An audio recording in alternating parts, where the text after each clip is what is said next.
পালন কৰোঁ মই সদায় সকলো শিশুকে কিতাপ পঢ়িবলৈ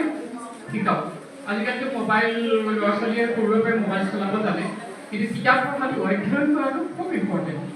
যিটো কাৰণে আমি ভৱিষ্যতে এখন ধুনীয়া সমাজ লাভ কৰিব পাৰোঁ এই শিশুসকল যেতিয়া ডাঙৰ হ'ব আমাৰ সকলো শিশু ইয়াত উপস্থিত থকা সকলো শিশু সকলোকে তেওঁলোকৰ অভিভাৱক সকলোকে আৰু আমাৰ এই অসম জনদল শাখা সাহিত্য সভাৰ সকলো বিষয়ববীয়া আৰু সকলো সদস্যকে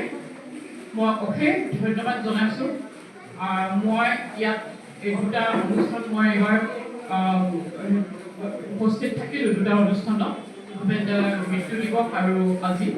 মোৰ খুব ভাল লাগিছে মই অতি সোনকালে সময় গুচি যাম আৰু আমাৰ শিশুসকলে সকলো শিশুৱে এক সুণোৱালী পথত সফলতাৰে আগবাঢ়ি আমাৰ সমাজখন আমাৰ দেশখন সুন্দৰ কৰি তোলক এই কামনা কৰিলোঁ ধন্যবাদ